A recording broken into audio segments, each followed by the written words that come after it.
Muy buenas a todos, en esta ocasión vamos a hablar sobre la psicología sistémica. Origen de la psicología sistémica.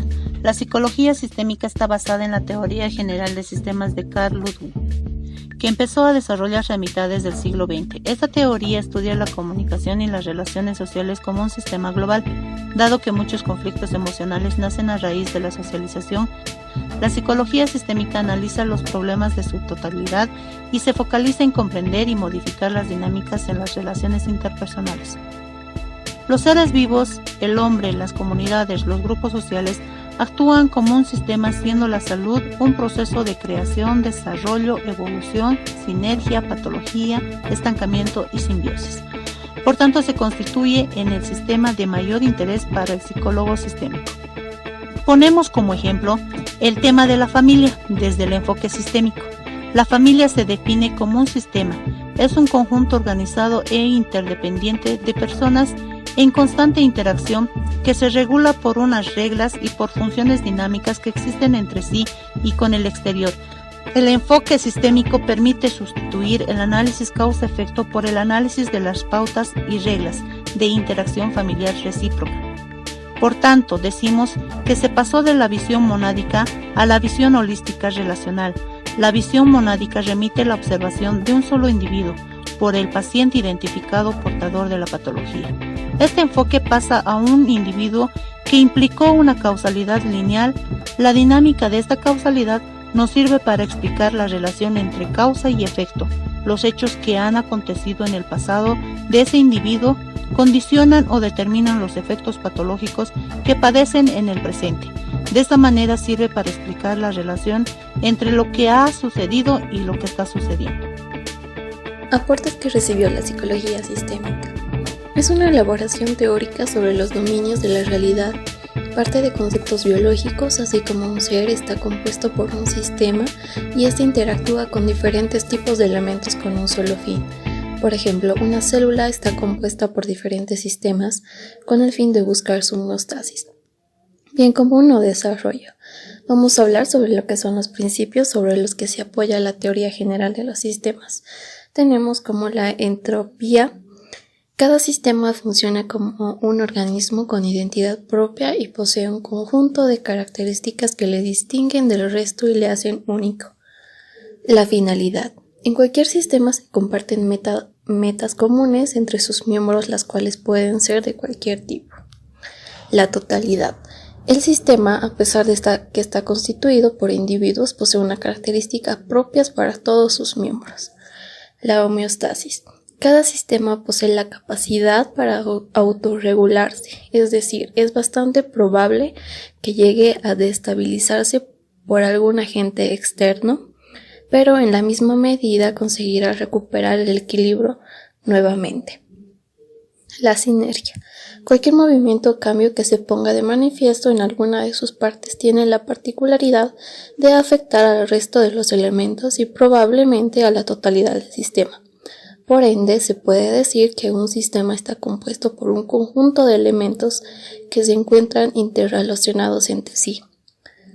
Afectar a uno de los componentes implica que los otros experimentarán las consecuencias. La cibernética.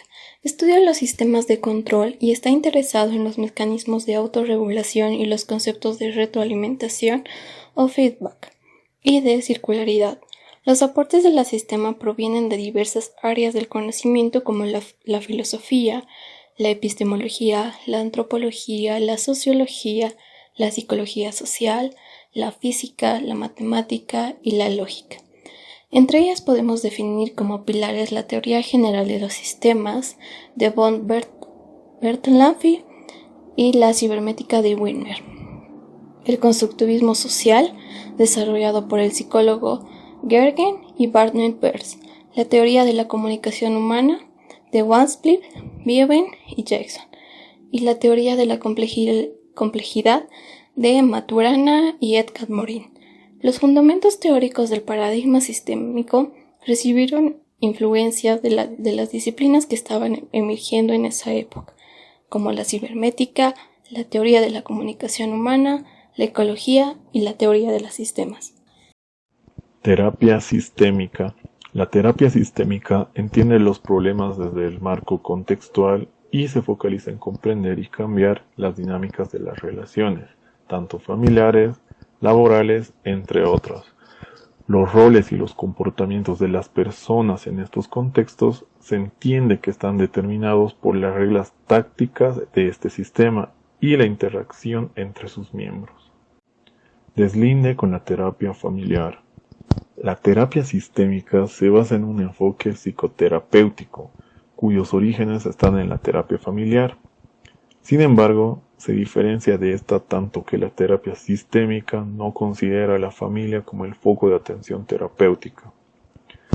Así, aunque los conceptos y técnicas de la terapia sistémica pueden aplicarse a las relaciones de pareja, equipos de trabajo, contextos escolares e individuales, el énfasis está puesto en la dinámica de los procesos de comunicación, en las interacciones entre los miembros del sistema y los subsistemas que los componen. En el caso de la terapia sistémica individual, el enfoque se orienta al cambio de los procesos de comunicación e interacción, manteniendo la idea básica de comprender a la persona en su entorno, es decir, en el contexto del sistema del que forma parte. La praxis de la terapia sistémica. La terapia sistémica se caracteriza por ser un enfoque de solución de problemas práctico más que analítico. No importa tanto el diagnóstico de quién es el enfermo o de quién tiene el problema. Por ejemplo, no es quién tiene un problema de agresividad, sino que se centra en identificar los patrones disfuncionales dentro del comportamiento del grupo de personas. Estas pueden ser la familia, los empleados, entre otros, para así redirigir estos patrones de comportamiento directamente. Los terapeutas sistémicos ayudan a los sistemas a encontrar el equilibrio, a diferencia de otras formas de terapia. Por ejemplo, en la terapia psicoanalítica, el objetivo es abordar de manera práctica los patrones actuales de la relación, en lugar de las causas, como en este ejemplo pueden ser los impulsos subconscientes de un trauma infantil. Objetivos de la psicología sistémica. No busca que las personas queden etiquetadas como enfermas, sino que permite la búsqueda de soluciones de cambios de la conducta frente a los problemas, mediante nuevas perspectivas para mirar su realidad. Así también, busca centrar importancia en el cómo suceden las cosas, más que en el por qué. Ya no interesa conocer el por qué se originaron tales o cuales conductas o conflictos, pero sí es importante el cómo aparecieron, y esta explicación se obtiene de observar los procesos que fueron llevados a que se originaran y se mantuvieran. Al igual que ayuda a adquirir nuevas perspectivas al ensayar nuevas perspectivas que se aprenden al observar la realidad desde nuevos lugares que brindan nuevas soluciones. Es decir, se promueve que se encuentren y adquieran a través de las experiencias capacidades para hacer frente de manera más adecuada a las circunstancias.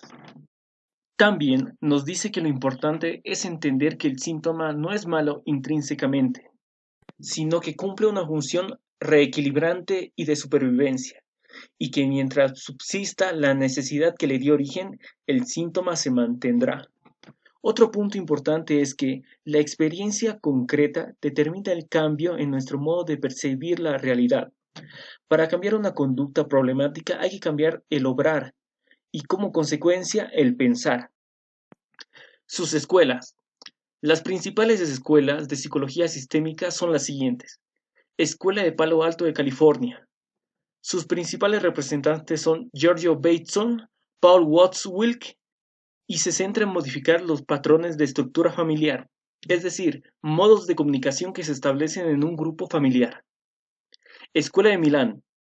Salvini es su principal exponente. Se centra en el significado de los síntomas que el paciente tiene, el significado que tiene el síntoma para la familia y para su pareja. Ayuda a las familias a establecer límites más sanos y a colaborar y normalizar la situación del miembro que tiene el problema. La Escuela Estructural Estratégica está formada principalmente por los trabajos de Salvador Múnich y Jay Haley. Se centra en los roles y en la red de jerarquía que tiene la estructura familiar y las alianzas que se han formado dentro del grupo para ver si son problemáticas o no. Aplicación de la terapia sistémica. Como terapia se diferencia con respecto al intervalo entre sesiones que no se llevan a cabo de forma semanal, sino que se extienden a una frecuencia de 2 a 6 semanas. Se calcula entre 10 a 14 sesiones son suficientes para provocar un cambio trascendental en el paciente.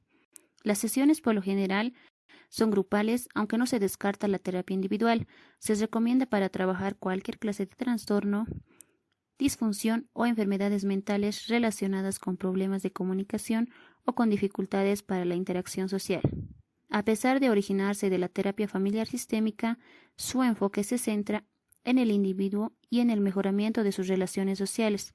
La terapia sistémica se puede aplicar en cualquier ámbito de naturaleza pública o privada. Funciona exitosamente en los campos educativos, en organizaciones de diversa índole, en el área familiar y como psicoterapia individual. Dentro de la sesión terapéutica, en base al conocimiento de la problemática expuesta por el paciente, se busca trabajar el lugar que ocupa en el sistema y determinar las dinámicas de comunicación dentro del mismo. La terapia se centra específicamente en determinar la particularidad de la comunicación entre los miembros del sistema y la manera en que se relacionan con el paciente. El trabajo con el paciente se aborda desde la perspectiva de que él, como integrante del